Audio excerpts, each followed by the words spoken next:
Alright, and our runners are off. So, right away, our runners are going to go into this armor shop here. We're going to buy ourselves a hammer, do some fast menuing here, and then we're going to be glitching that hammer into the knight's armor.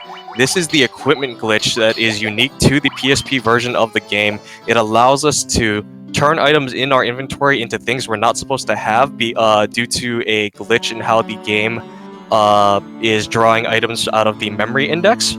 So using this equipment glitch, we get overpowered very quickly by having early access to armor and gear, which are normally gated behind either a high gil cost. We have to go through a dungeon to go find it. We have to go beat a super boss, for example.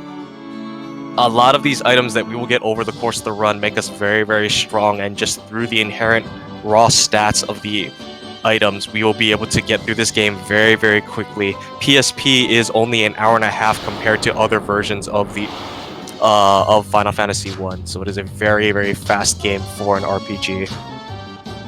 Runners have done their first equipment glitching. They've done a little bit of plot progression now, and will be making their way up to the Northwest Castle. Excuse me, not the Northwest Castle, that's a different one. Making their way up to the Northwest, where the Chaos Shrine resides. This will be where our first boss is. A little bit of plot catch up here. So Garland, the Knight of Cornelia, has kidnapped the princess in order to try and blackmail the king into giving him control of the entire kingdom. The king has tasked us with rescuing the princess in order to show that we are indeed the Warriors of Light. If you missed the equipment glitch earlier, right now our runner, Dubldrop on your left-hand side of the screen, is taking that leather cap he picked up in that chest and turning it into a judgment staff. If you missed it, Holy is about to do his glitching now. So with that judgment staff in hand, we'll be able to have a little bit boosted physical attack, but important for the run, we have access to the flare spell because the judgment staff, when used as an item in combat, casts flare. But for this first fight, with how much HP Garland has, it's faster just to smack him with the light bulbs on a stick. And with that, Garland is knocked down on Dubldrop's side. HolySmith about to knock him down shortly afterward. That is a very nice crit. That is a nice three-hit Garland without him taking a turn. So with that, we have rescued our princess. The king will commission a bridge to be built to aid us along our journey, as well as we will talk to the princess before we leave here, and she will hand us a loot. This loot is important for traversing through the final dungeon of the game, but in order to ensure that you couldn't possibly forget this, they did program it in the remakes that she will call you back and give it to you if you don't talk to her beforehand. So this loot we get about 3.5 minutes into this run. Don't expect to see it used for at least another hour and 20 minutes. So we got a short cutscene here where these NPCs will be building that bridge for us. There are cutscenes added to the remakes of this game here. Some of them we can skip, some of them we can't, but the ones we can skip, we will be sure to do so for that there. So for those just joining us, actually, I will explain. So this tournament is called Total Chaos 4, not because it's randomized. This is actually vanilla PSP, unrandomized Final Fantasy 1. The reason why it's called Total Chaos is because RNG is completely unmanipulatable in the PSP version of the game, and we are subject to whatever the game throws at us. So it's up to our runners to adapt to whatever the game throws at them, from ambushes to encounter luck to turn order, damage rolls. There, we have the equipment to survive on that one there, to put a lot of the odds in our favor, but sometimes the game just likes to say no. So we skipped the bridge cutscene there. That's normally about a minute and a half text crawl. It took them up into the PSP version to allow you to skip that there. And so we'll be making our way now onto the town of Provoca, which will be our first destination, which will get our first method of overworld travel, because we can't go very far just walking on land.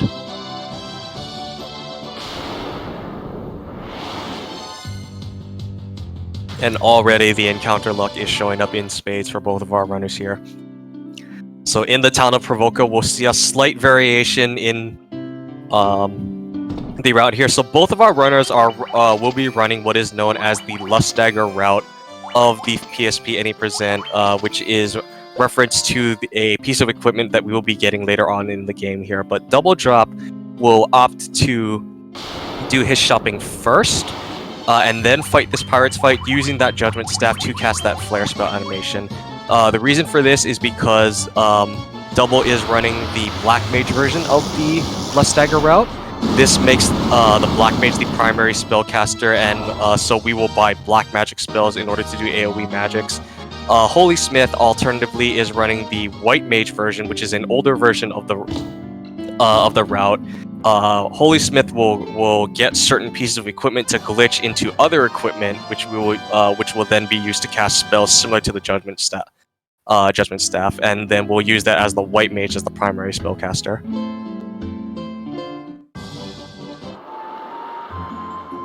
So Double, with a little bit of a lead here, is opting to go into the ship here and do the 15 puzzle minigame.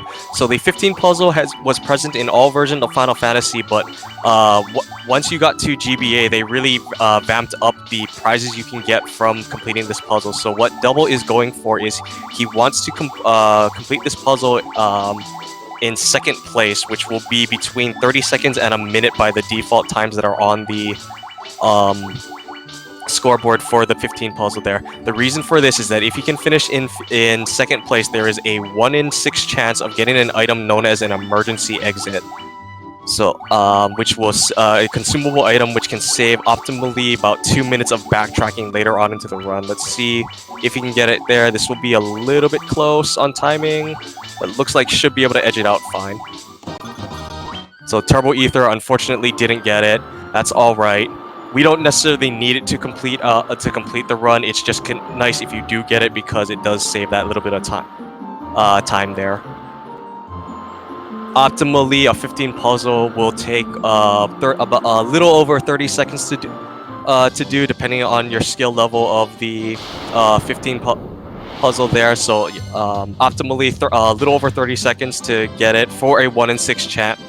Because it's only a 1 in 6 chance to get the consumable item. This is why some runners opt to not even attempt to go for it, just because it's just such low odds of actually getting that item drop that it's not worth the 30-second minute or so time loss, depending on how long it takes you to do that 15 puzzle.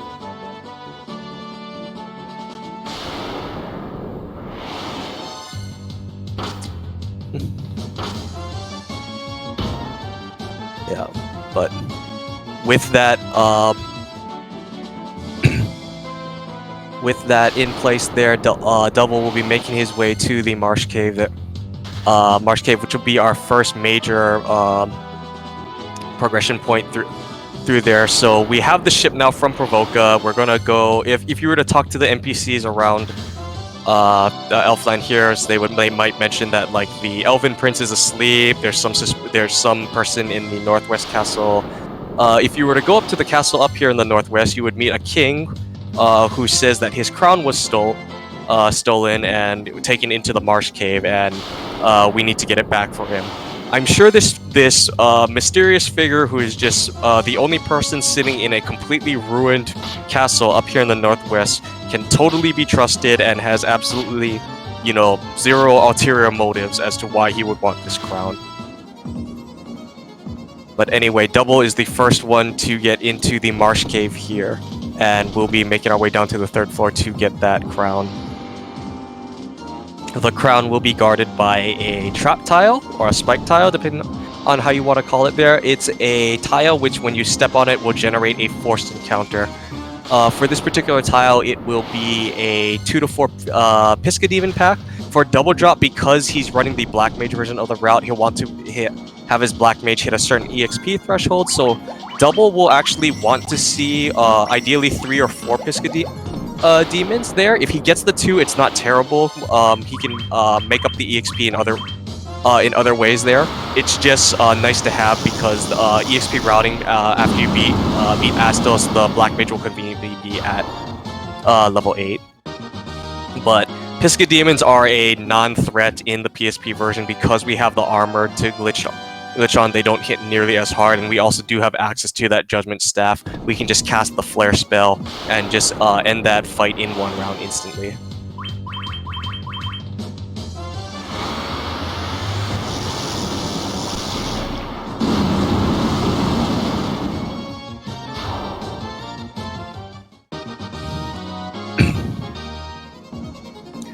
So with that, we're going to backtrack out a little bit here.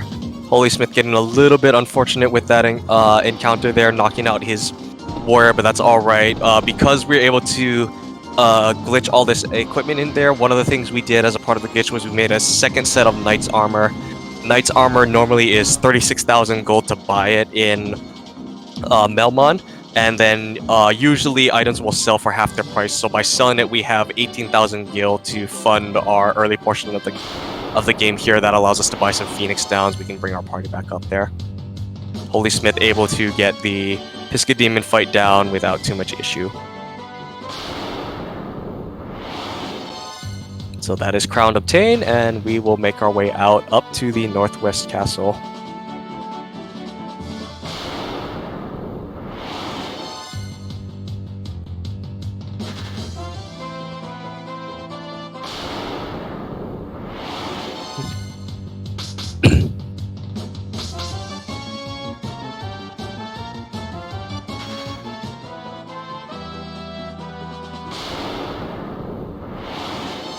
So getting a lot of encounters here on the way up. This is one of those things that our runners will just have to accommodate for, is just what type of encounter luck do we see here. Actually, one other thing I should note is that while we can't really do too much about it in this area because Elfheim is full of forest, you'll notice that actually going up to the Northwest Castle here, our runners will opt to take the left-hand side around the mountain. That's because there's less forest tiles, which means there's a lower encounter chance generated on those plain grass tiles there. So we take the crown to the king. He laughs maniacally in our face because it turns out he is the Dark Elf Astos, who wanted the crown in order to insert villainous plot goal here. Anyway, so we will be physical attacking with our warrior and thief, and using the judgment staff with our mages there. We don't judgment staff with all four of our characters because flare is a very, very long animation there.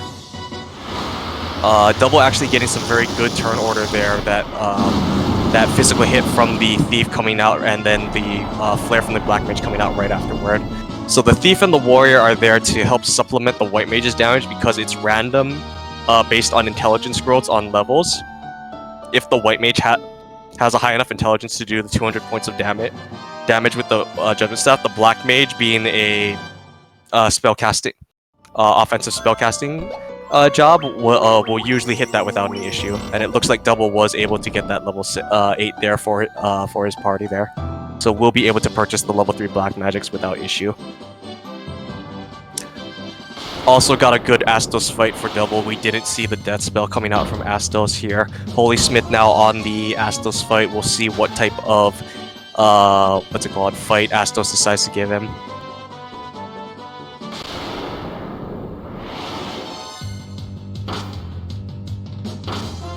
Also a physical here, so both of our runners actually have gotten physical Astoses now in both of these two games here between our fight. Astos is being very gun shy about his spells, but that is totally fine.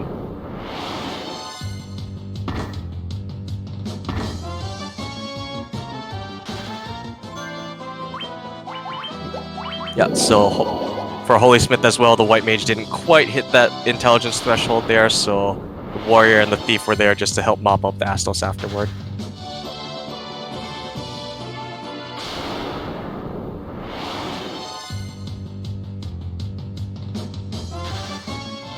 So we obtained a crystal eye here. Double is going to take a quick trip into Elfheim here, and we're going to buy those black magic spells for our black mage, Fyra and Thundara. You may be wondering if we have access to Flare, if we have access to Flare, which is the strongest black magic spell in the game, why are we concerned about buying Fyra and Thundara, which are weaker spells? The reason for this has to do with cast animations, is because Flare is a very long 8-second animation every single time you use it, versus if you were to use something like Fyra or Thundara, which have much shorter animations overall. I believe Fyra, Thundara, Blizzara comparatively have between a 3 and 4 second animation. So over the course of this hour-and-a-half long run, those few differences in seconds on the cast animation do add up to minutes saved. So, which is why it's beneficial to have access to alternatives there. If you know a spell is going to kill an enemy regardless, there's no need to having to resort to Flare to just nuke them out of existence there.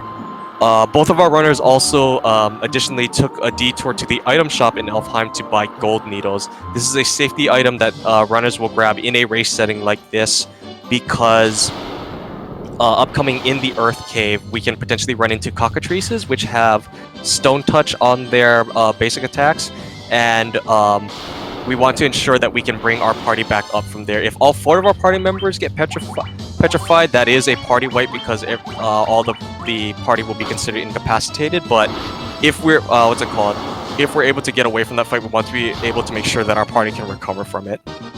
In PB attempts, runners might opt to not go for them just because they're it is a bit of a detour to go grab those gold needles. Elfheim is the only shop that conveniently sells them at this early point of the game. So we have made our way north now to the Witch's cave to find the Witch Matoya, who is stumbling around because she lost her crystal eye. So we return the crystal eye to her, and in exchange she gives us a Jolt Tonic. This Jolt Tonic is what we will be is our next quest progression item in order to get our next item, the Mystic Key. A lot of this early game is all just based around the fetch questing there, because Final Fantasy I was originally an NES era RPG. So not a whole lot we can do in terms of shortcutting this early game. Double getting the very, very rude as these buccaneers tried to commandeer his boat.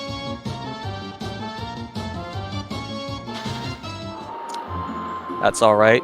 We're just going to sail the ship so fast that they'll fly fly off the boat and back into the sea. They'll be fine. They normally swim anyway. How else do you explain random encounters from these pirates? When they clearly don't have a boat.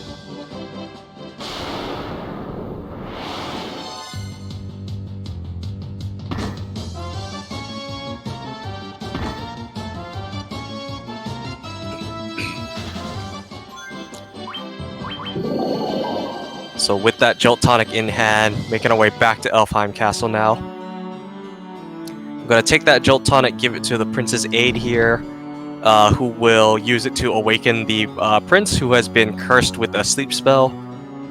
In gratitude for awakening him, the Prince awards us with the Mystic Key, which will allow us to access rooms which were previously mysteriously locked. With the Mystic Key in our inventory, we can just go straight into those room without issue. So we're gonna duck out of the castle here because it's faster to go out and back in terms of overworld steps, and make our way to the backside of this castle to go to this army. We're gonna grab the Mithril Hammer and the Bronze Gloves. We're gonna use that Mithril Hammer to glitch Thieves' Armlets onto our party, as well as use that Bronze Glove to glitch a Sage's Staff onto our White Mage and our Thief. The Thieves' Armlets, importantly, will give us a +5 flat agility bonus to our party. And we're stacking 3 of these, so we have +15 agility now. So we are very favored to go early in the turn order, as well as run away from most of these encounters. So at this point, with the Thieves' Armlets equipped, if you see our runners fighting anything, it's probably because the fight is flagged as an unrunnable encounter, which they can't run away from.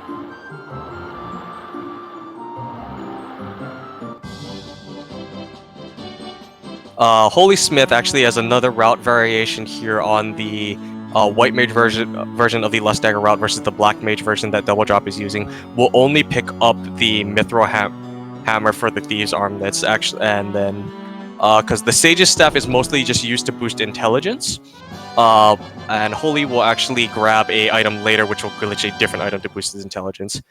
We made our way back to Cornelia Castle here, and Dubldrop picked up the Nitro Powder.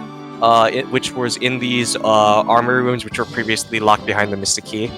And then now we're going to take that nitro powder to the Dwarf Cave in order to open up a canal which will allow us access to the larger overworld.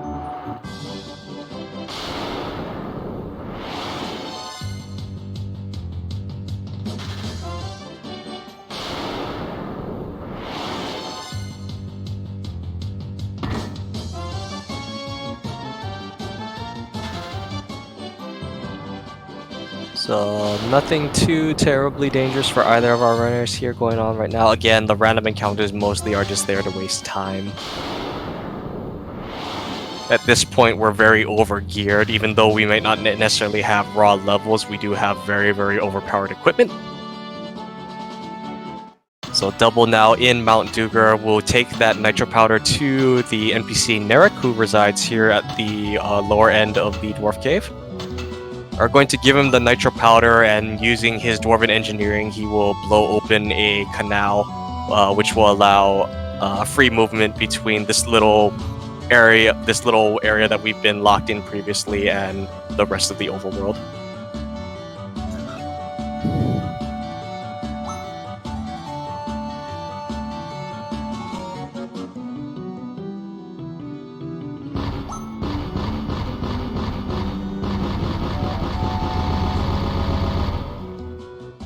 So another cutscene here. We can't skip this part of it here on the overworld, but the actual scene where the land bridge collapses is skippable.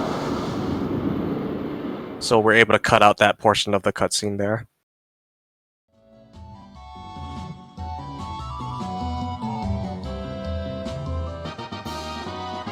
And with that, we have opened the canal where we are now free to move our airship between the rest of the overworld.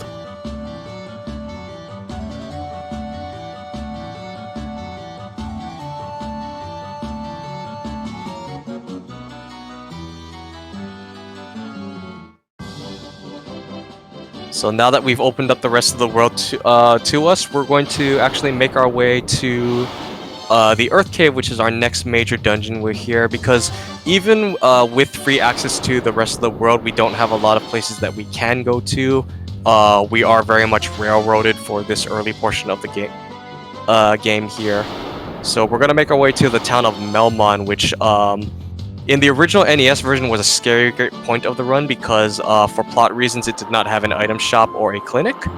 But in the PSP version, it is arguably the most important town because it allows us to buy the steel gloves. And the steel gloves allows us to glitch a very, very powerful piece of gear, the Barbarian Sword. So we're going to sell those Knight's Armors that were in our inventory previously. We don't need them anymore. Buy ourselves a steel gloves, and then we're going to glitch that steel gloves into a Barbarian Sword for both our Thief and our Warrior. So the Barbarian Sword was a bonus game weapon that was an award for beating the super boss Carnodia, which was added specifically to the PSP bonus dungeon Labyrinth of Time. The Barbarian Sword is a 125 base power attack weapon that also gives you a plus 15 bonus to your strength. So you hit things very, very hard when you swing a Barbarian Sword. There is bar none, no other weapon in the game that will match it in terms of physical damage, and you would need a lot of damage intelligence to match its raw damage potential using AoE magics as well. HolySmith, as another variation there, while he will be doing the Barbarian Sword menu, will turn a leather shield that he got in Provoca into the Mage's Staff. This is an item that, when used in combat, will cast the Fire spell, so that is how Holy will be casting his black magics. It will be through items. So this Earth Cave will be a point of major RNG between our two runners here, depending on what type of encounter luck and the quality of encounters we get here. We could potentially see some lead swings here. Double does have a bit of a lead right now, but Holy, can very easily catch that up depending on what type of encounter luck both of our runners get. Double taking the safety save here because Earth Cave B3 is where we can run into those cockatrice encounters. There's also undead enemies which can potentially paralyze us. And the other encounter that we don't want to see in here are Pisca Demons. If you'll remember them from the Marsh Cave, they are still a unrunnable flag set, and they can show up as a random encounter here in the Earth Cave. But Double almost to the vampire room now. And we'll be fighting the vampire. So vampire in a casual setting is meant to be a very, very high physical defense boss that you're kind of intended to probably kill with fire. We have a barbarian sword though, so we don't much care what vampire's physical defense is. He's just gonna die.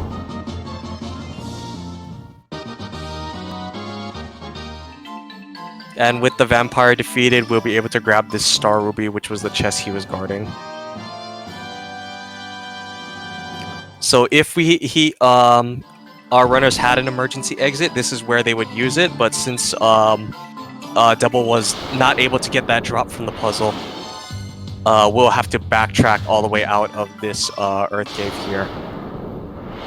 Optimally saves about 2 minutes in overworld travel, as well as just dodging all of the random encounter chances you could potentially run into.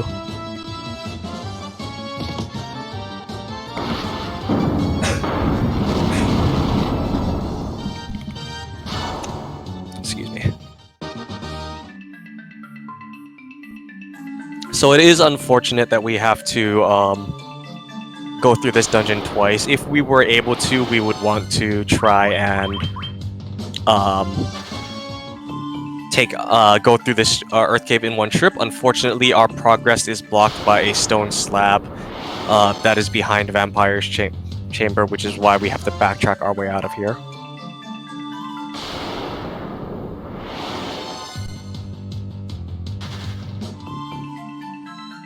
Kind of just observing the encounter luck between our runners here. Nothing too terrible at the moment from what I've seen. Holy now backtracking out of the Earth Cave as Double is on the second floor of the Earth Cave.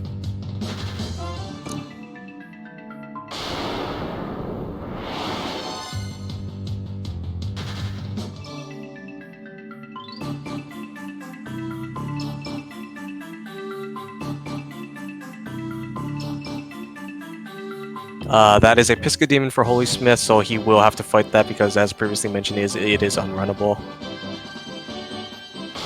But Double has made it out of the Earth Cave, and now we'll be sidetracking over to Sarda the Sage, which will allow us to get the Earth Rod. We'll see what type of overworld encounters we get here.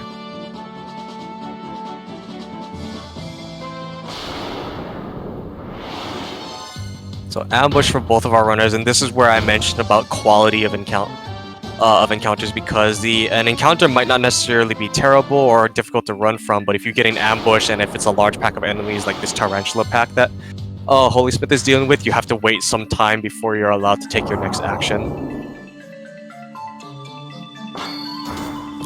So Dubldrop is feeding this ruby to this giant, which will allow us to pass through this cave with that he was previously blocking, and we'll be able to continue on to the Sage's cave from there. HolySmith getting another ambush, which is really bad encounter luck there. That's unfortunate to see. We'll need to see some of that luck turn around if we want. He wants to catch up on that one there. But overall, for this early portion of the game here, Earth Cave is where we'll start to see big swings, but it's also where we start seeing, RNG really start to matter in terms of gap closing and lead changes.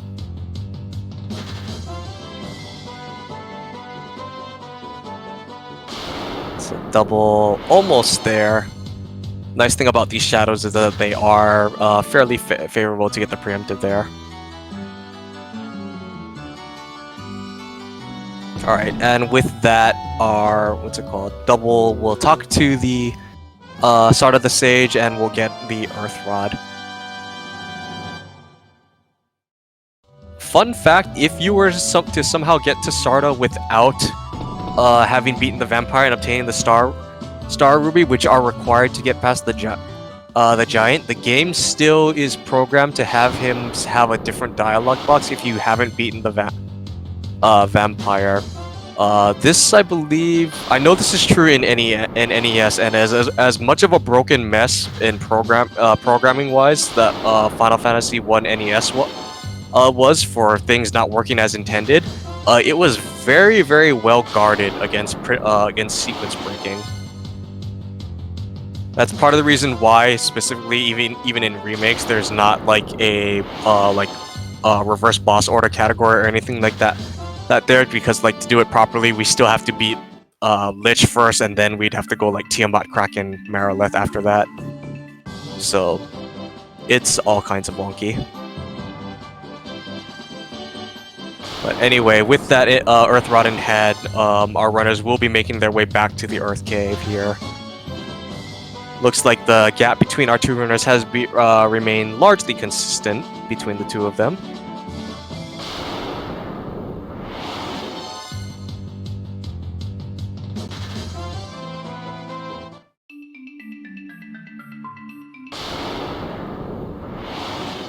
So now Dubldrop back in the Earth Cave, and this time we will full clear the dungeon.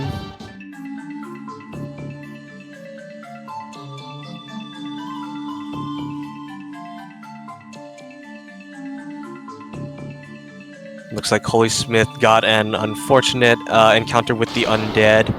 This might be scary depending on where these attacks go here. As long as at least one of the mages can stay up, he should be able to make it out of here.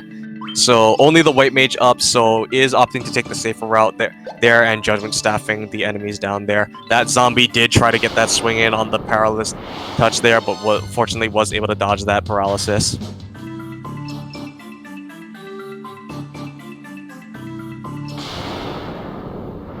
But that has allowed Double to expand his lead, although might lose a little bit of time on that lead to having to deal with this unrunnable Piscademon encounter.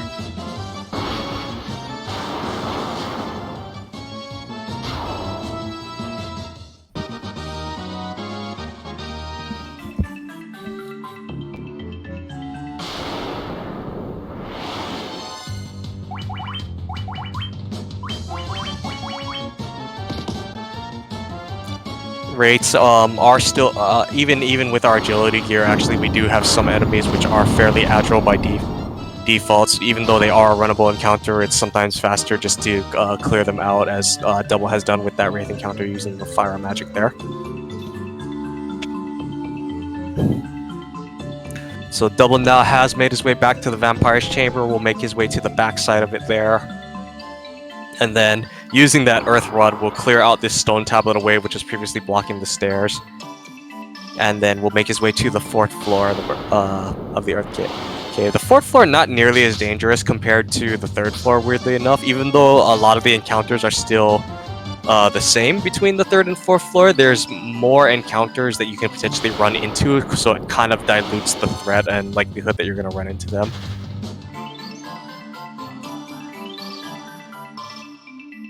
Everybody wave hi to these bats as they hopefully stay out of our way.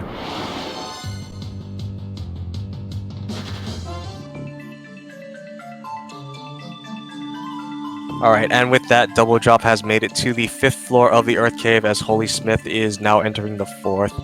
So, Lich, this boss fight with Lich will probably be where we'll see another instance of a safety save from our runners here. Reason for that being is that our Lich, even with all of our agility gear, does still have a chance to take a turn, and he does have a preference to want to cast spells. If he casts a spell, the first spell in his spell list is Blizzara, and with the exception of the Warrior, we very rarely have enough raw HP from our level ups in order to survive it, because our magic damage is not going to, our magic resistance is not going to do us any favors there.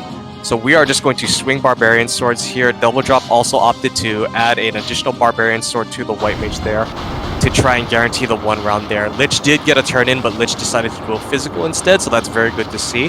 That is a, 1 round Lich fight, first try for Double. as HolySmith now is also on the Lich fight as well.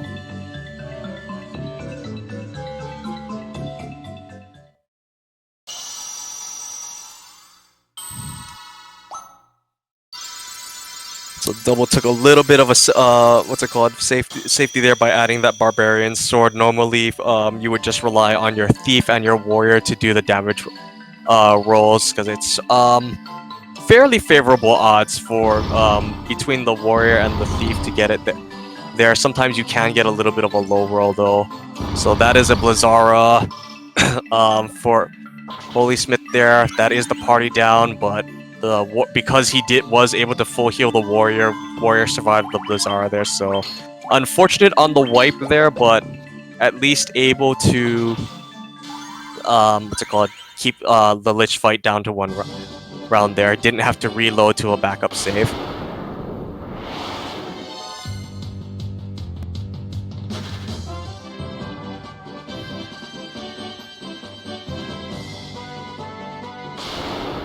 So with the with the Lich defeated now, we're going to make our way to Crescent Lake. Crescent Lake was previously actually accessible to us even after we opened up the canal, but we couldn't do a whole lot there beyond maybe buying some equipment depending on how much money we have. The spell shops that are there are very much intended to be later game spells, because a lot of them are locked behind class change. But importantly for the run, we're going to use that there to get some additional equipment we need for the glitch, as well as pick up a canoe, which will allow us some overworld travel. So in a casual setting, you're intended, after you beat the Fiend of Earth, to go take the canoe down this long, winding river maze in order to fight the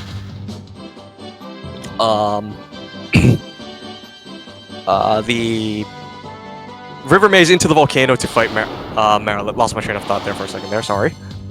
Fight Marilith there. We instead take that canoe and go down a different river maze in order to get the go to the ice cave in order to get the lava stone for our airship there. We do some things slightly out of order just because they're more efficient for the speed run.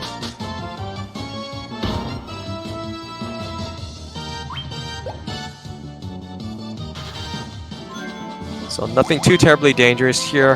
One other thing to note is actually our runners will actually leave the Thief and the Warrior purposefully low on HP, which is why Double is not healing off this poison from the Thief there. This is to make it so that when we get to the... okay, so it looks like just wanted to get it there just to bring the Thief's HP down a little bit lower. The reason for this is actually upcoming in the Ice Cave. We'll actually want to temporarily kill off the Warrior and the Thief to facilitate the EXP grind.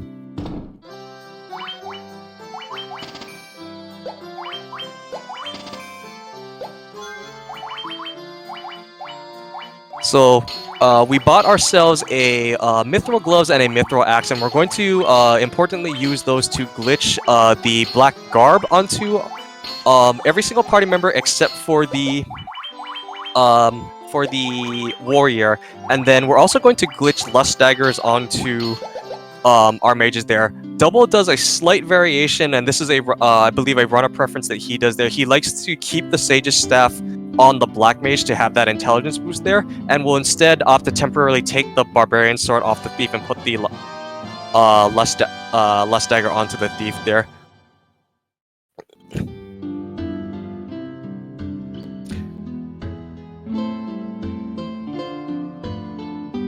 And then with that equipment glitch done, we'll talk to that sage to get the canoe, and then we can use that canoe to shortcut out of the out of Crescent Lake back to the airship.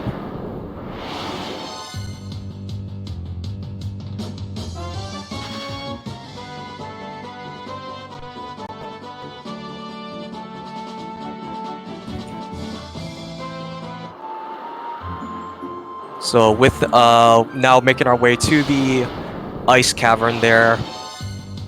Ice Cavern is probably intended to be completed at minimum after Volcano, arguably after the Actually, no, you would, because actually you would need Ice Cavern to what's it called, airship to access Sea Shrine. So yeah, it's intended to be after the volcano, and then you're also meant to probably do class change after you do the Sea Shrine there. But we're speedrunners. We all want to. We gotta go fast, so we take the most efficient path to do that there. One other thing of note there for HolySmith, because he's running the White Mage version of the Lust Dagger route, is he bought a Mithril Knife to glitch into the Black Robes, which when used as an item in combat will cast the Blizzara spell.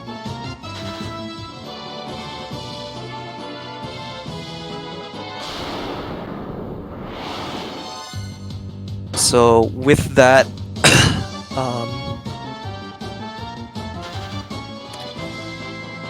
so here in the Ice Cave, we are very much underleveled. We would be underleveled even in a glitchless speedrun for this portion of the game here, but because we have that agility equipment equipped to us, we are fairly favorable to run from here. But there's still a lot of nasty encounters here in the Ice Cave. Like the cockatrices are back, the Piscademons are back, and they brought friends with them. The Spectrates are back, the Undead are back. There's a few unrunnable encounters. There's some new enemies that will just outright kill you, depending on what their AI decides to do. So, this is not a fun place overall.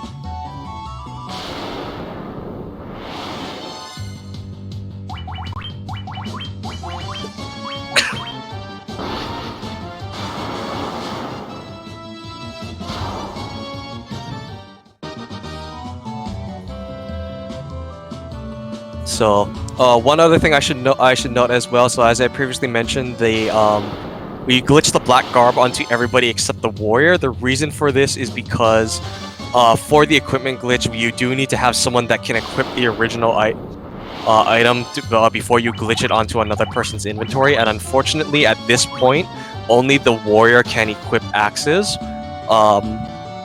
The thief would be able to, but we have to class change first in order to do it. And by the time we get to that point, we will actually be able to glitch up better equipment with the ninja instead. So those are Mind Flayers. They have Death Touch.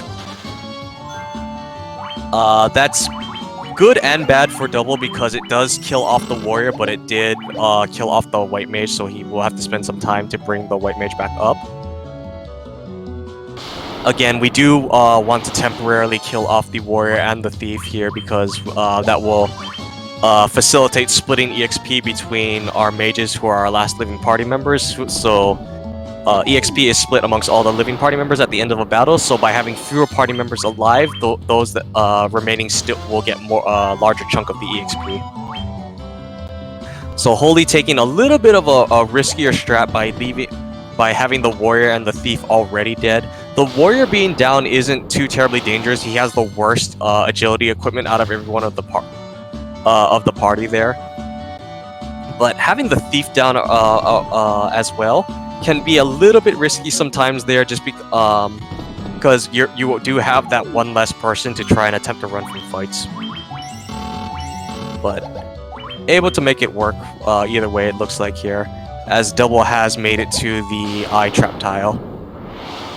So this is the evil eye. What we want him to do is actually kill off our thief now. So he can do that in a multitude of ways. Normally what we're waiting for is just a Thundara spell. That Gaze physical attack will work as well though. And so now with the warrior and the thief taking a little bit of a dirt nap, we will kill this eye over and over again by stepping off and onto this trap tile. And the amount of EXP that we get from the eye is about 3,200 EXP, so our mages get 1,600 apiece, and that amount of EXP will get them a level about every 1 to 2 eyes over the course of this grind. So we'll be stepping onto this tile for about like a minute or two, and we're going to be getting our mages to about level 18. The reason for this is that for routing purposes, we want the mages to ensure that we can be level 19 by the time we finish off the Merilith fight, because we need the mages to be level 19 in order to learn certain spells that we'll need for the rest of the run. So both of our racers now on the eye grind here. Double drop a little bit ahead just in terms of how many eyes he's killed so far and how much experience he's gained. But HolySmith able to make up just a few seconds of time there by having the warrior and the thief already dead, not having to wait to kill them off, can just dive straight into the eye grind.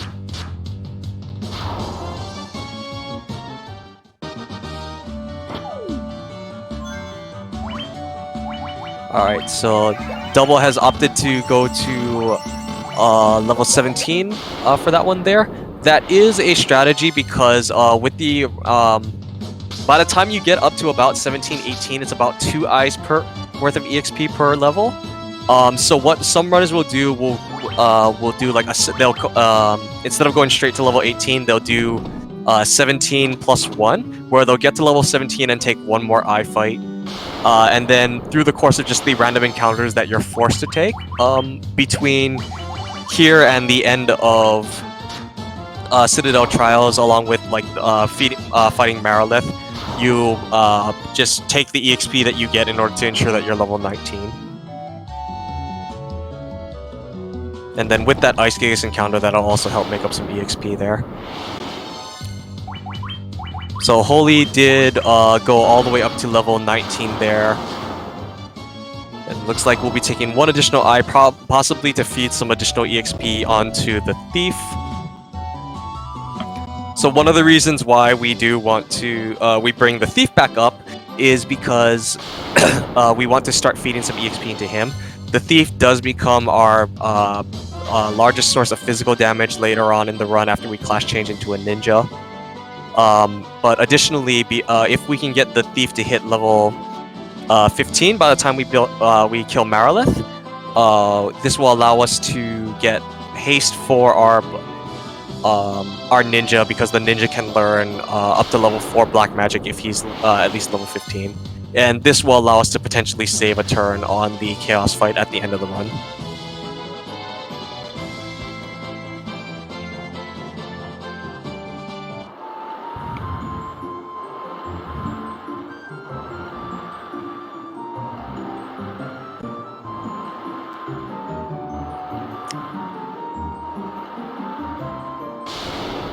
So with that level stone in hand, our runners are going to sail down to the south here, and we're going to go to the Ryukhan Desert.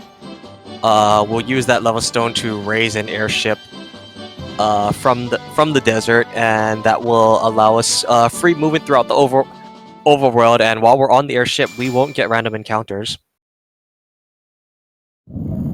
So got a little bit of a cutscene here, but it's fortunately skippable.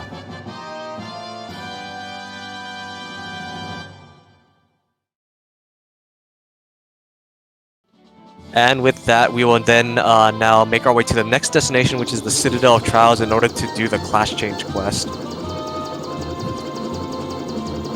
So within the Citadel of Trials there, for this part here, we do have to land on this specific tile out here. The unfortunate drawback of the airship is that you do have to land on a plain grass tile in order to go park the airship. Unfortunately, that's the closest one, and we then have to just walk the rest of this way here to the Citadel after that. HolySmith running into the unfortunate problem about there's some tiles that look like you can park the airship on them, but it's like because of some weird interactions with the tiles that are bordering it, doesn't quite work out.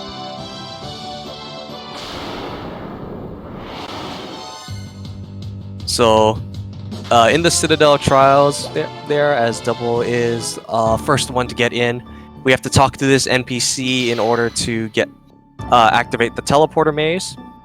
And then we'll have to go through a teleporter maze, because teleporter mazes are clearly the optimal test of bravery. And proof of completion is clearly a rat tail, because logic.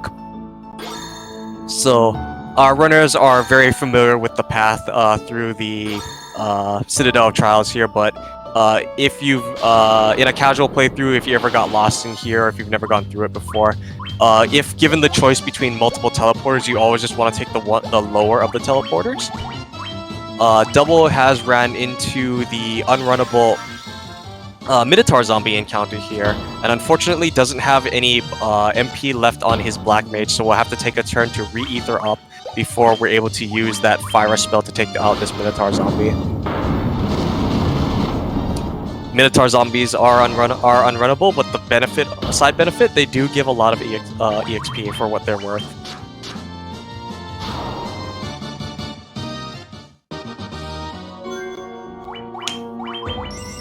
So Double will now re-ether up his mages, so it doesn't have to waste more time on that one there. And that has allowed HolySmith to catch back up and close the gap just from having better encounter luck overall in the Citadel. So we do have a lead change, but although a very brief one. Back and forth between our runners right now. So we do have to step onto this trap tile, which contains nightmares. And we do have to step onto this trap tile twice because we, after beating this nightmare tiles, if you watch on HolySmith's side of the screen there, picked up that healing staff from the chest, and then we have to step back onto it. Now, they did fix a little architectural oversight from the NES version. In the NES version, there was a corner that was missing from the room, so that you could actually grab that chest there and then step around the trap tile to not have to step over it. Again, they did fix that when they remade the games for the different handhelds and such, and PlayStation. PlayStation 1 is not a handheld. So one other minor variant you're going to see here is Holy's going to take a quick detour to grab this gauntlets from this chest. So with the gauntlets now in the inventory, he has access to Thundara, so he has alternatives now to all three elemental magics there, and then additionally, later on in the run, the gauntlets will be used to glitch the golden staff, which will be the intelligence boosting item that the Sage's staff is serving for Dubldrop. So with the lordly, with the healing staff, we can glitch the lordly robes into our inventory. So Double use that opportunity to get intelligence back onto his Black Mage, and then put the barbarian sword back onto the thief. HolySmith, because he was already level 19 on his mages from the ice cave, was able to just take that one dragon zombie fight and exit it out. Double, to make up some EXP, opted to take an additional dragon zombie fight there. So a little bit behind, but still very, very close between our runners here, just basically neck and neck. But with that rat tail in hand, we can complete the class change quest. So we'll make our way onto Cardia Islands, where Bahamut resides, in order to complete the class change quest. That is a sandworm for HolySmith. That is a slightly scary encounter because through a certain combination of running into a sandworm, it being an ambush, and it deciding to do Earthquake, that is a potential for a full party wipe because Earthquake is an instant death skill, that we don't have any protection from yet. But in Bahamut's cave now, we go down these really, really long corridors. Really makes me wonder how Bahamut even got into them in the first place, considering that the corridor is narrower than he is. I don't think Bahamut is so much lives here so much as that he just can't get back out. But either way, with the rat tail as a proof of our courage and valor, Bahamut bestows us the power of class change. For a casual playthrough, class change would be most beneficial in that it allows you to equip additional pieces of armor and gear which you couldn't equip previously for that character, as well as allowing us to learn some additional spells. For the speed run, though, because we can glitch equipment wherever we need it to, the equipment thing is not so beneficial. We mostly need class change for the spells, and one spell in particular. But with that completed, we're going to sail now to this desert. We're going to go to this caravan here. We're going to buy a bottled ferry. And then additionally, we're also going to buy some Giant's Tonics there. So the Giant's Tonics actually won't be used up until the Chaos fight there. And this is just to kind of pad our HP. That tonic shop sells a bunch of items that will give you a temporary boost to different stats on your characters for the duration of that one battle, and the Giant's Tonic give you a bonus, a 200 HP, max HP. We're going to take that bottled fairy now to the town of Gaia, and we're going to free that bottled fairy there. There's actually an NPC pirate in here that brags about capturing a fairy and selling it to the caravan, which was your hint that you had to go get it there. Make our way all the way around back to the back of Gaia here. We're going to talk to that fairy who will give us an Oxyale, which will be an item that we need to access Sea Shrine at Onrock.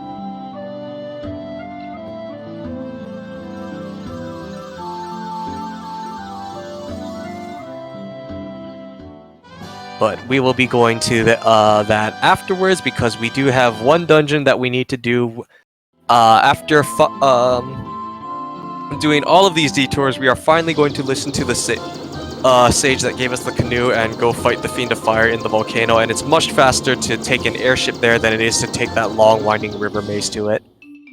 So in the volcano, this is a very, very fast dungeon for the speed run, because stepping on lava tiles, even though you take 1 point of damage for every tile you step on, lava tiles do not generate an encounter chance, so we step on as many lava tiles as possible.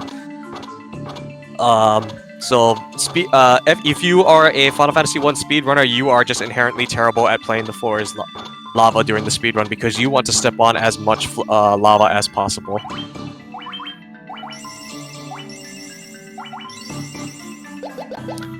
Double opting to take safety heals throughout this one, so because we are taking 1 damage every lava tile we step on, this damage does add up. If we run into either like a bad ambush or anything like that there, we can potentially have a party wipe there.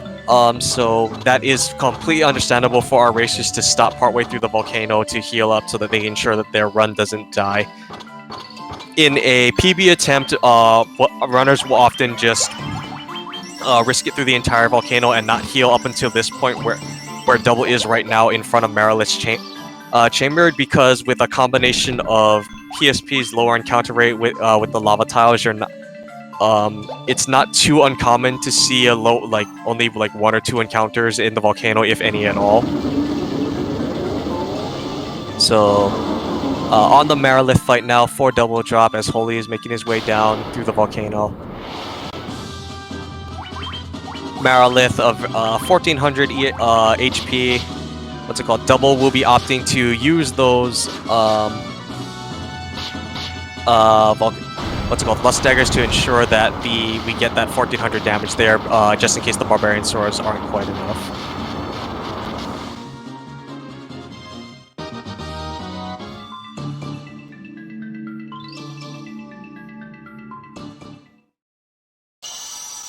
And with that, we have restored light to our second crystal.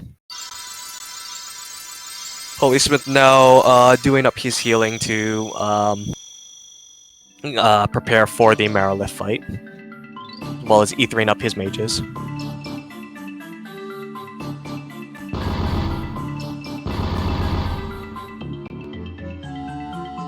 HolySmith getting an unfortunate fire Gigas encounter right before the boss fight.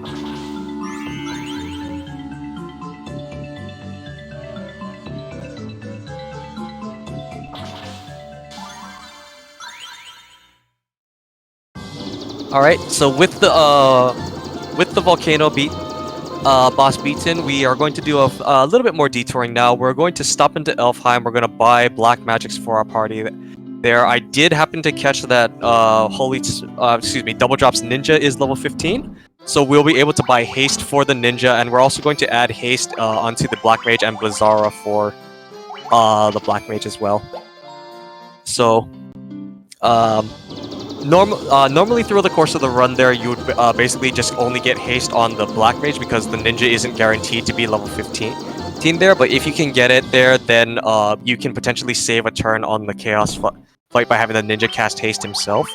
We're going to also stop by Melmond here. We're going to grab Healara and Teleport. Teleport is the reason we needed to do Clash Change, because it is locked behind Clash Change specifically to Red Wizards and Black Wizards only.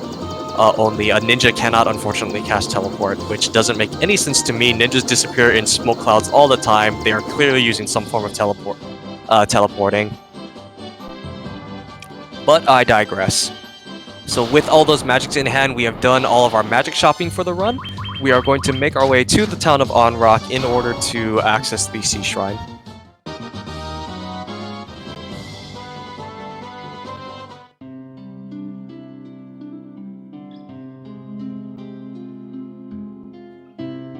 Alright. Double getting blocked by the blue-haired NPC here, but fortunately the NPC went up instead of right, and didn't act like a troll. Dubldrop unfortunately unable to beat the menu boss first try, so specific to the PSP version there, for whatever reason, they changed that menu to default the cursor position to no.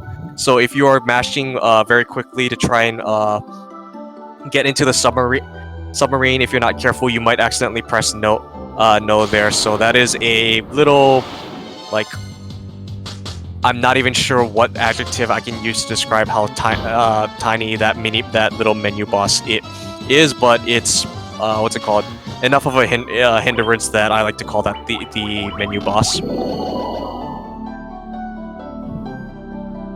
So in the Sunken Shrine, we have to go up to the 5th floor to grab a quest progression item, the Rosetta Stone, and then make our way back down to the bottom in order to fight Kraken as the fiend for the dungeon there. Nothing too terrible in terms of encounters there, but unfortunately for Sea Shrine, we do have 3 different sets of unrunnable enemies, one of which is currently on Dubldrop screen. This ghost pack is flagged as unrunnable. HolySmith able to beat the menu boss and able to get into the submarine there. But Double has made it to the mermaid's floor now. There's no encounters on the mermaid's floor, so doesn't have to worry about there. Just has to make his way to the back of the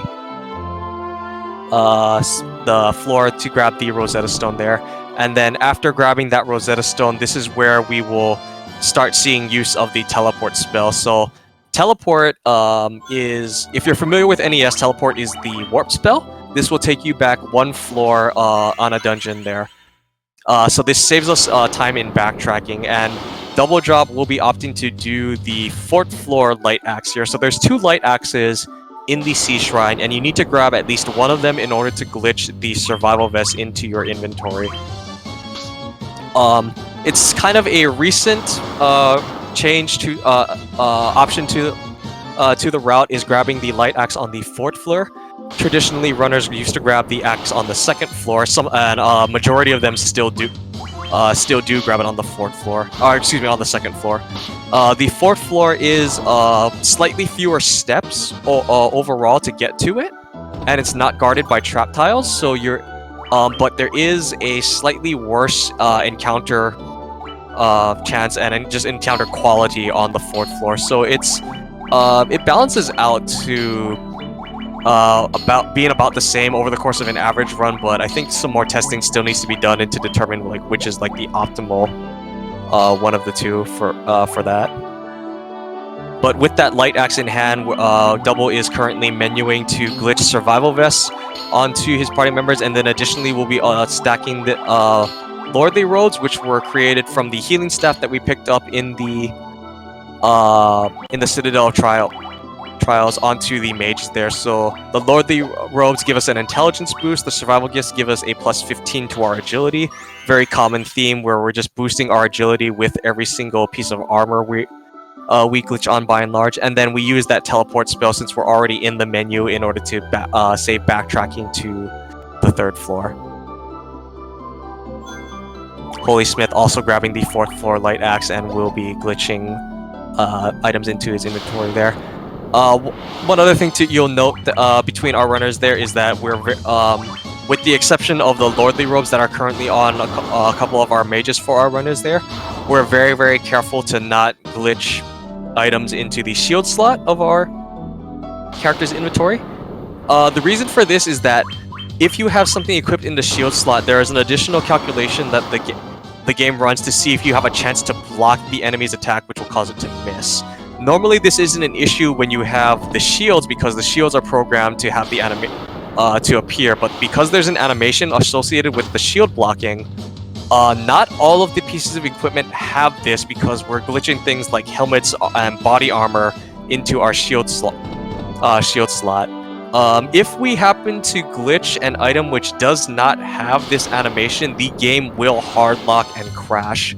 So our runners are very, very careful about what they put in the shield slot. And conveniently, this late game gear that we get between the survival vest, the lordly robes, and the later on the ribbon are all safe to glitch on there. But that is why in the early game we didn't, like, say for example, put a thief's armlet onto our shield slot, just because if we were to glitch it onto there, we can potentially crash the game, and that is not worth killing your run over.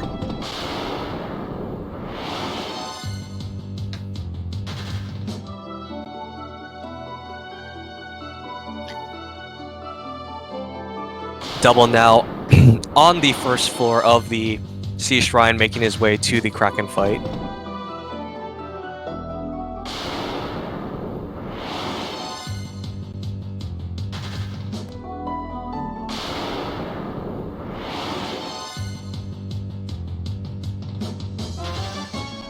Getting a few more encounters overall here, but nothing too terribly dangerous, and now we're on the Kraken fight. So Kraken normally would be a little bit of a terrifying boss because as an octopus he does get 8 physical hits per round. We have stacked so much armor onto our inventory with the survival vest and the lordly robes, and we have so much agility from those survival vests that Kraken's strongest attack becomes his weakest because all of those hits will only do 1 damage at most, and with the agility he sometimes doesn't even get all 8 hits. So swing the Barbarian Sword, that is, what's it called, a Kraken dead. Our Warriors of Light can reward themselves with a nice calamari dinner, and we have restored light to the Crystal of Water.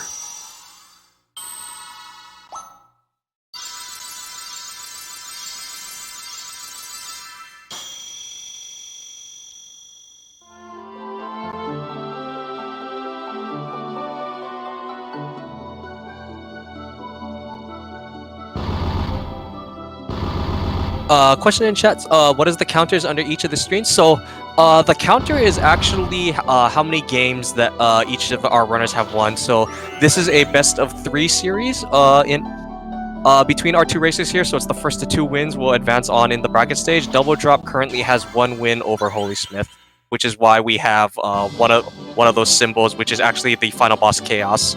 What's it called? Highlighted in yellow.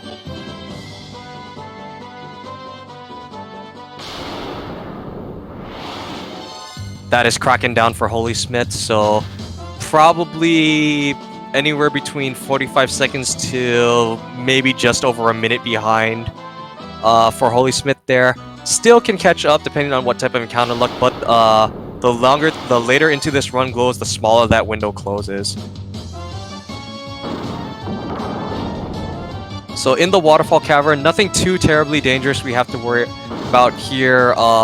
The Nightmares are still a little bit agile, so we not uncommon, but we can still fail to run from them. Nothing. The other encounters aren't really anything worth mentioning because we can usually just run from them, like the clay golems and the mummies.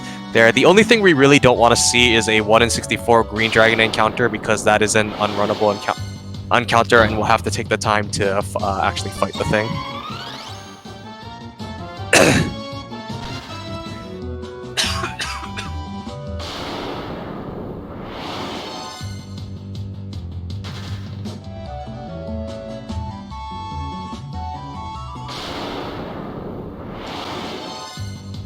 But we'll see here.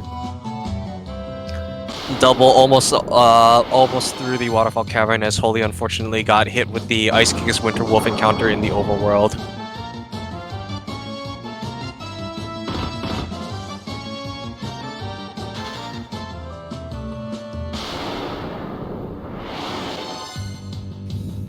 Getting encounters galore between our 2 runners here.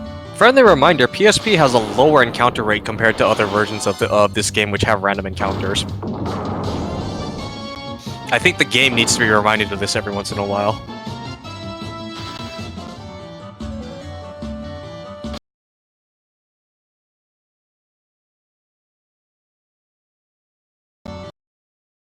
Okay. It's like we're having a little bit of a lag here on double side here. But looks like we're able to make it through on here. Question in chat here, when was the equipment glitch first discovered? That is actually very difficult to say. I do know that actually even casually people were aware of this in the for that there, because if you even were to go onto like GameFAQs for example, there are people that actually have done a lot of research into the equipment glitch there, but it's kind of unclear when it was first discovered, but it was speedrunners got caught wind of it and were very extensively testing it afterward there.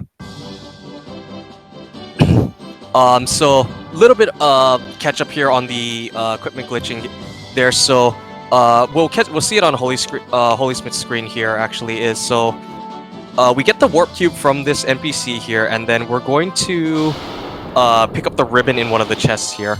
The ribbon is unique for the run in that is the only instance of the equipment glitch where we will duplicate an item. So we're going to take that ribbon and we're going to turn it into a Gigantaxe for our inventory. We're then going to take that Gigantaxe out of our inventory, out of the weapon slot and put it into our inventory, and then with that Gigantaxe in our inventory, glitch it into additional ribbons. The equipment glitch works in both directions, whether you're glitching from weapon to armor or armor to weapon, because it's matching the memory index of the item there, which allows us to glitch multiple ribbons into our party, and which is why we only need to pick up the one.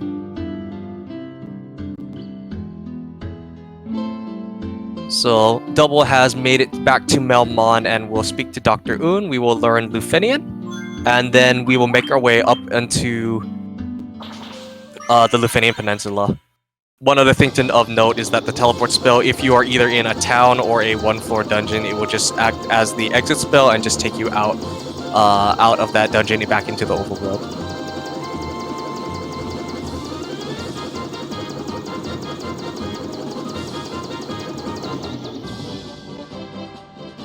So, another unfortunate instance of we need to park the airship very far away from our intended destination. That grass tile is the only one that we can land this airship on, and we have to walk all the way through all of this forest to make it our way to the Lufenian Peninsula. Again, forest tiles do have the highest chance to generate encounters, and there's so much forest here that we can't really do anything to try and avoid stepping on it. We do have that pond, which is flagged as river tiles that we can row through in our canoe, and we do have a couple of marsh tiles here that we can avoid stepping on, but this is another area where we kind of just have to roll with whatever the game gives us as far as our encounter luck is concerned.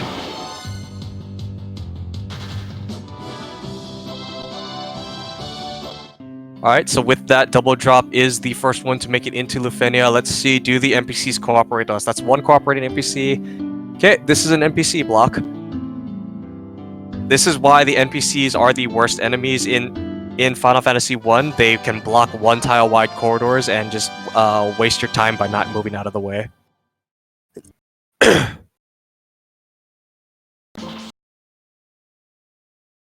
And then with that, we will then use the teleport spell so we don't have to deal with them, and then we'll just get out of Lufenia from there and make our way back to town. Not to town, back to our airship.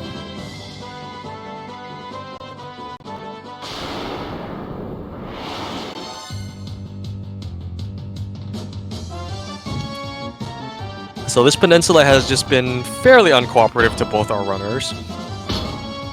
We're having to deal with Minotaur zombies on both sides here. Do not adjust your stream. That was the warrior indeed blocking an attack by swinging the sword. That is the animation that appears when you have a ribbon in your shield slot. So pro tip, if you ever want to perform a magic trick, use a helmet as a shield. When you block, you will magically swing a sword. Final Fantasy 1 logic.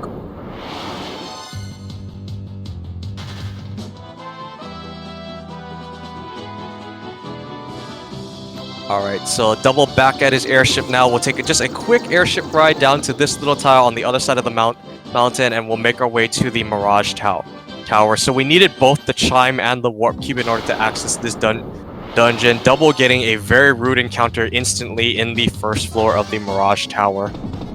The Mirage Tower is very short for the speed run because we don't go out of our way to pick up additional equipment, which you can find a lot of goodies and treasures here in a casual setting if you were to actually go around and explore the tower. But because we have the equipment glitch, we have everything we need for the run, so it allows us to bypass a lot of that. We can just kind of beeline our way straight through it for that one there.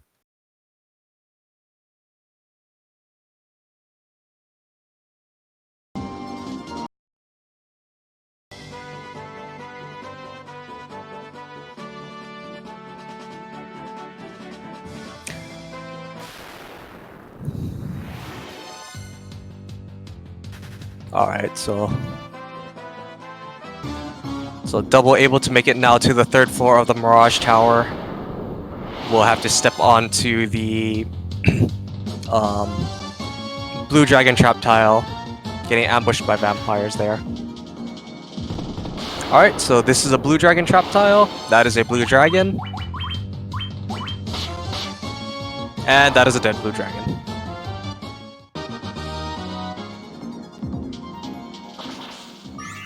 Okay, and then with that Warp Cube, we can step on that tile and we will be teleported up to the Flying Fortress there. Flying Fortress, again, an area that actually, if you were to go around to the various other rooms, would actually have a lot of good equipment that you can use, but because we have the equipment glitch, we have all the armor we need, and we have the Barbarian Sword. We don't need, any other physical weapons to aid us through the rest of our journey here, so we're just gonna beeline it straight through the Flying Fortress and up, and we're gonna go slay Tiamat with Barbarian Swords.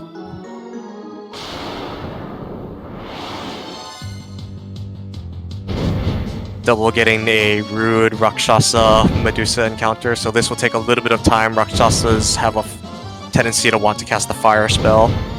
That's 4.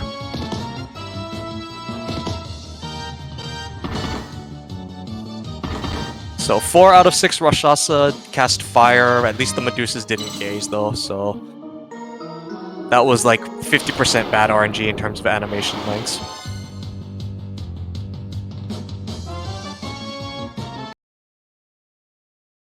So HolySmith opting to do a little bit of menuing here, putting the Barbarian Sword on early, as Double is making his way through the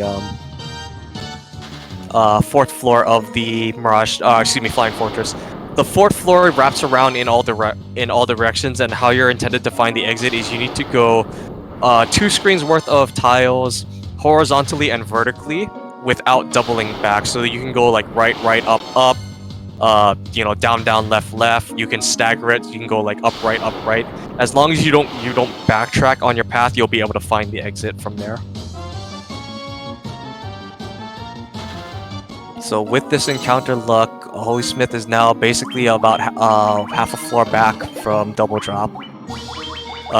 Double taking the time to heal up his party because we can run into a certain rare 1 in 64 encounter here on the bridge.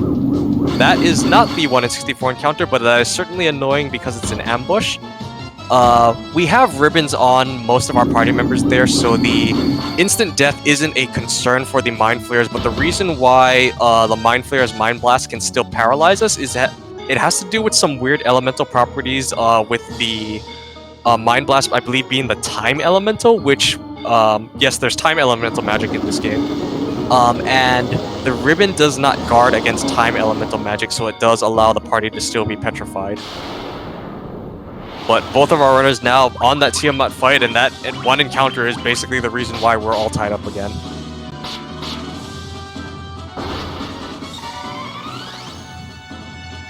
So Double opting to try and haste up the ninja, while HolySmith decided to put a Barbarian Sword onto his Black Mage early.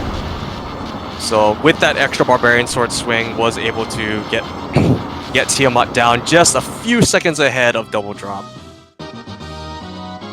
So we are neck and neck between our runners with all 4 fiends down, and we will be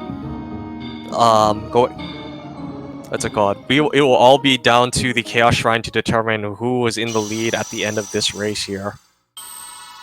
Again, this is why this tournament is called Total Chaos. It's not anything to do with being randomized. It's all just down to whatever RNG the game has to throw at us. The game is random enough as it is without us having to randomize it further in a randomizer. This is a very, very close race. It's very exciting to see here. Depending on the winner of this here, Dubldrop will either advance to the next round of the bracket stage in the round of 8, or HolySmith will force a game 3 between our 2 runners here. Either way, we have scheduled everything. Both of our runners have set aside the time to complete out this match here, so regardless of what happens, we will be continuing finishing out this best of 3 one way or another. So with the 4 fiends defeated, we will make our way back to the Chaos Shrine here, and we're gonna go have a short cutscene here. This hooded NPC, would actually show up in Cornelia and would mention something about the Chaos Shrine here, but you don't have to talk to him to trigger this scene. Just by entering the Chaos Shrine, he will reveal a door to the Labyrinth of Time, which is the bonus dungeon that was added to the PSP version of this game, and is actually where a decent chunk of the equipment that we glitch from this run comes from, with some of it also being from the Soul of Chaos bonus dungeon, which we see briefly after we beat each of the fiends. But here we go, 2,000 years into the past. Safety save from HolySmith, that is completely understandable. Double running into a White Dragon pack, as HolySmith also running into a White Dragon path. This is the reason why White Dragons are so terribly dangerous, because they have this AoE skill called Ice Storm here. Fortunately, only one of the 4 decided to do it on double screen here. HolySmith not taking any chances and just went to straight out for trying to kill those dragons there.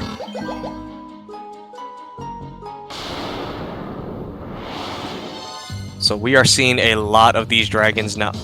Now here, we actually only saw one in game 1 of this series, I believe, when we were at this point of the game between each of our runners. We have now, I believe, tripled that number, just with in this one game alone, because I think we've seen three of those encounters there. But Dubldrop, the first one to make it to the Death Eye, we can just swing a Barbarian Sword, and that is a dead Death Eye. And now, finally, an hour and 20 minutes later, we finally used that loot that we acquired at the beginning of this run. And we use it to advance further down into the Chaos Shrine.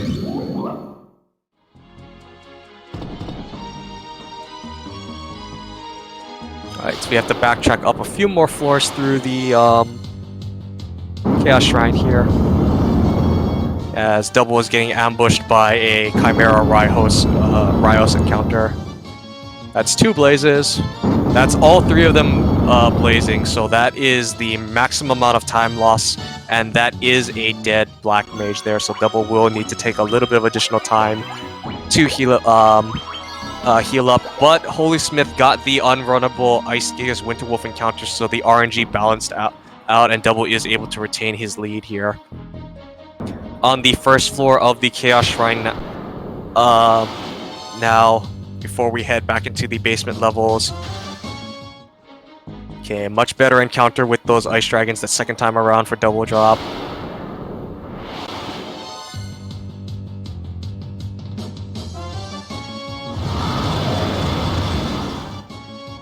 Fortunately, with ribbons on and the amount of HP Double's party had, if all 3 of those Ice Dragons decided to do Ice Storm, he would still have at least 3 of his party members up there. But that is Dubldrop past the worst part of the Chaos Shrine. HolySmith not terribly far behind, but getting really, really bad RNG.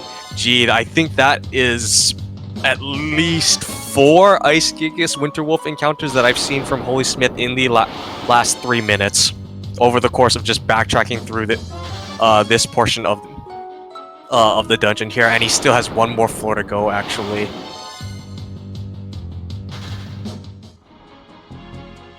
So we can't run into Ice Gigas Winter Wolves, but he can run into Purple Worms there as an unrunnable encounter that will slow him down. So Double now taking the safety save in front of the Lich 2 tile. Went through that entire portion of the Chaos Shrine without safety saving just because of how close this race was between our two runners there. So unfortunately the haste did not land before the ninja attack, and that is a flare from Lich. That safety save might be needed because none of our characters are okay, yeah, that was the concern because Flare does about 300 points of damage, and normally our warrior has enough HP by this point. It looks like unfortunately we had some low rolls on the HP growths here, so only the white mage survived that one, so Double was able to just reset. We'll have to try this fight again there. That does buy HolySmith time to catch up. That is another flare from Lich. Oh, that is quite unfortunate. So, yeah. This will allow HolySmith to gain a bit of a lead, but that is also a flare from Lich for HolySmith. And that is everybody down 2 on HolySmith's screen. So Lich 2, just being the gatekeeper that he is, that is a physical hit from Lich for Dubldrop, so able to get that fight down now, 3rd try. What level does the game expect you to be at when you fight Lich? That is an excellent question. I don't actually know, because usually when over the course of the speedrun, like say even like in glitchless PSP or GBA, for example, I can speak for from GBA for that one there. We come in here at the high 30s to the mid 30s, depending on what route we're running, and that is still under leveled. The level cap in this game is 99 for that one there. You're probably intended to be at least pushing the 50s by the time you're here, because by about the 40s is when the EXP cap starts slowing down for the curve.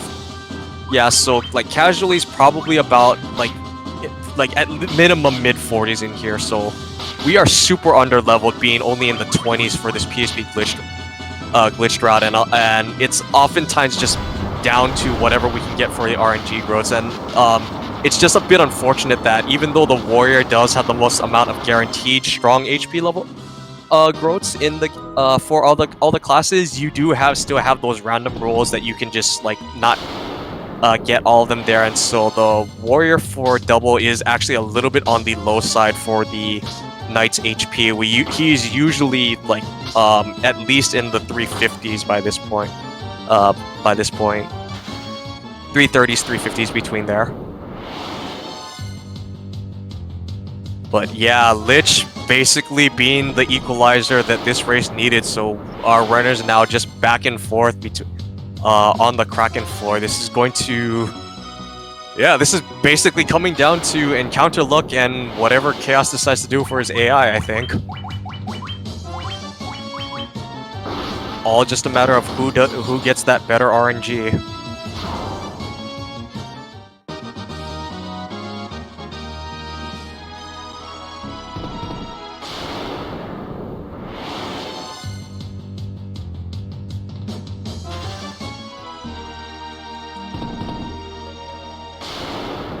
Neck and neck. Just encounter after encounter for Double. HolySmith now on the Kraken fight, and what's it called? We'll be opting to do the haste strat this time around. Again, Kraken not nearly as much of a threat because we have all that armor stacked on, but this is going to be close between our runners here. HolySmith will save a little bit of time because the Black Mage does already have the Barbarian Sword equipped, and we'll just need to do the final menuing for the White Mage there, but... oh, that is an encounter right after the tile there, so that actually will buy Double some time to get a little bit of a gap there. Not a whole lot, but it will matter. I guarantee it will matter.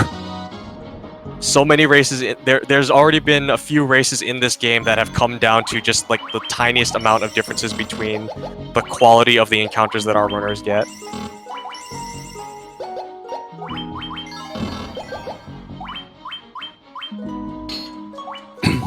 Double is opting to just do all of his final menuing now, getting himself ready for that chaos fight so he can just instantly go into it if he has to after this Tiamat fight here. That is Tiamat down for HolySmith, and we will see now what type of encounter luck do we get. We do still have a few more tiles to go. That is a stone golem. That is not the rare 1 in 64 iron golem, which is unrunnable here. That is a vampire lord combination that is runnable. Oh boy, pressure is on for so HolySmith now on the chaos shrine for what's it called? The chaos floor. Has to do his final menuing though, taking off all of the agility gear from the white mage, putting a ribbon on and getting that golden staff on to boost her intelligence there. That is a random encounter for Dubldrop that will slow him down, but Double has already done his final menuing, so if he can just get to the chaos floor. That is a 4-pack of purple worms. That is unfortunately an unrunnable encounter, and that will put a take Double some time to do. He has to judgment staff in order to take them down there, so that will buy HolySmith time to open up this gap here. It is down to Chaos's AI, and it's all down to what Chaos wants to do. Double will just need to do some quick healing, but then he'll be straight into the Chaos fight here. So HolySmith now on the Chaos fight will need to be Giant's Tonicking the Ninja and the Black Mage. The White Mage will be on permanent heal aura duty, and we are going to haste up the Ninja, then the Knight, and then the Black Mage itself. That was a physical hit that almost took the Ninja out there. Was able to clutch it out there, but let's see here. That is the heal aura out, so we still do need to get get a tonic down onto. Nope, actually no, we're fine for that there. So now HolySmith going and swinging there. HolySmith opting to ensure that what happens in game 1 does not happen in game 2. That is another physical hit by Chaos on the Ninja there, as Dubldrop is now setting up on the Chaos fight there. Dubldrop has the benefit of his Ninja can cast haste, so we'll be able to save a turn on setup there. That might actually play a factor into the difference between these two runners here there. So haste on both the Warrior and the Ninja now. We'll just need to get Giant's Tonics onto the thing, but the Ninja can go into swinging now. Dubldrop will be opting to, because we have haste on the Warrior and the Ninja, those two are the most important ones for the physical damage here, and we're going to use the Black Mage now to throw a Giant's Tonic onto the Ninja. That is Blaze, but with the ribbons on, that shouldn't kill our Ninja there, so the Giant Tonic is dropped. That is Healar coming out, and now it is just all down to damage rolls there. Double will need to haste up his Black Mage still, but HolySmith is on damage to hold X to win. Double has had a few additional attacks already going from being able to set up haste on the Ninja there. This is neck and neck between our two runners there. I am on the edge of my seat and can barely keep up with all of this action there. Both our runners now in hold X to win. It is all down to damage rolls and who is ahead. What was those few extra turns of damage early on while HolySmith was still setting up enough to get the damage there. And it might also come down to the animation. That is the Black Mage down for Dubldrop there, because was not able to throw that tonic down onto the Black Mage there. The Tsunami out. Slower coming out onto the Ninja. Does it hit? No, yes it does. That will unfortunately bring the Ninja back down to 7 hits per attack there. That is Cyclone for HolySmith. That is a very long animation. We don't want to see that there. The White Mage is running out of MP, so we'll have to throw a Turbo Ether onto the White Mage there to bring that MP back up. That is a round of damage lost, and that is GG for HolySmith.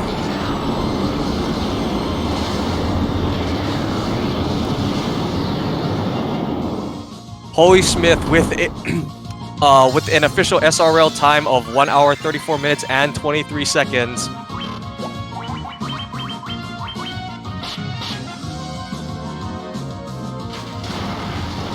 That is Thundaga for Chaos there. Chaos is one spell off of casting Cure Raja. We don't want to see that because that will heal him up for pretty much half his HP. Come on, we're almost out. Almost done. We can finish out strong. Oh my goodness, this has been quite the race. And that is GG for double as well. Official SRL time of 1 hour 35 minutes and 13 seconds.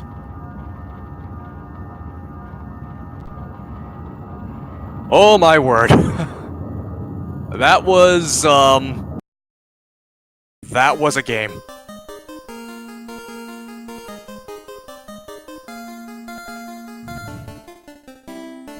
And what's it called? So I do have HolySmith in with me now, and what's it called? Dubldrop also joining too. GG to both of you. Unreal. What a way to end the race. Unbelievable. I know, man. I saw that Purple Woman counter and I was just like, oh no, that might be the deciding factor. I'm so tilted right now. That was the worst back half of Chaos Shrine I've seen in a long time.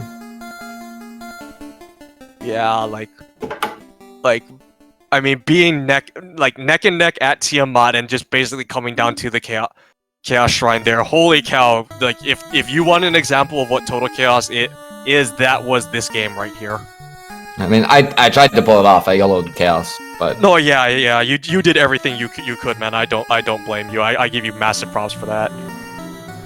But GG HolySmith, congratulations on your victory, tying it up in the series and forcing the game 3 there. And I also want to congratulate you too because I believe that that is a new PB for you, Holy. Yeah, the 2 sec. Still 134.21. It's the same PD, so yeah. I tried to play safety on the Chaos and that take a good because 343 max HP on the white mage and I get hit by 358. So I had like one tonic because I knew I was gonna get magic pattern from what I saw at the beginning. Okay. Oh, but I was I was tempted to not do it at all. Oh man, what's it called? Like a couple of those physical hits though on that ninja though, that would have been like really scary if you, what's it called, if you didn't. Yeah. Like that was like the worst black chaos mage, pattern ever. Yeah, like the black mage was basically just surrendered to death at that point. Yeah. Oh man, yeah, but I was concerned. It's like I was like trying to just like keep track back and forth because I thought like, you know, even with the purple worms, like you never know with the animations and then like Holy playing it safe there to like tonic onto the white mage as well, so he lost like, you know, half a turn of damage on that there. Oh my goodness. Oh jeez. I know. Oh boy, that was a lot to take in, but congratulations to you both. I mean, besides the back half of the run, what do you guys think overall? I deserve to lose it. I made 100,000 mistakes. Well, I was kinda wish you win this one, so we don't do another one. Congratulations, you're the first person so far to beat me. Oh really? I break the undefeated streak. Yeah. Oh yeah, because I believe I believe you went undefeated in groups, yeah. Yeah. Wow. Okay.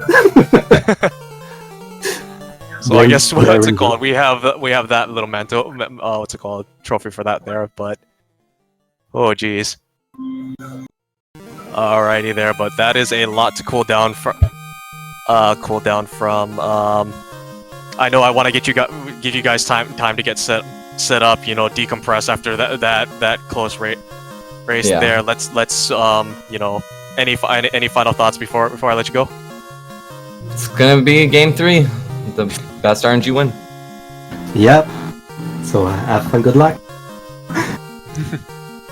Yeah. Good luck to both of you there on that one there. So, with that, yeah, with this win, HolySmith has tied up the best of three series, and we will be going into a game 3 between our two runners there. We will be taking what's it called? About like 20 or so minute break. This will give our runners time to, you know, what's it called? Stretch. I recommend everybody, you know, if you've been with us since game 1, go, you know, stand up, take a stretch break, you know, walk around for a bit there, but come right back because we have one more game in this series for the Final Fantasy 80% tournament match between Dubldrop and HolySmith. And if this game 2 was anything to go by, you will want to watch that game 3. This is going to be, you know, what's it called? Winner take all. You know, this is for all the marbles on this one to determine who advances to the next round. The next round of 8 for the bracket stage. There, don't go away. What's it called? Come right back. Do whatever you need to, but come right back. We will be finishing out for game 3. Hope to see you there.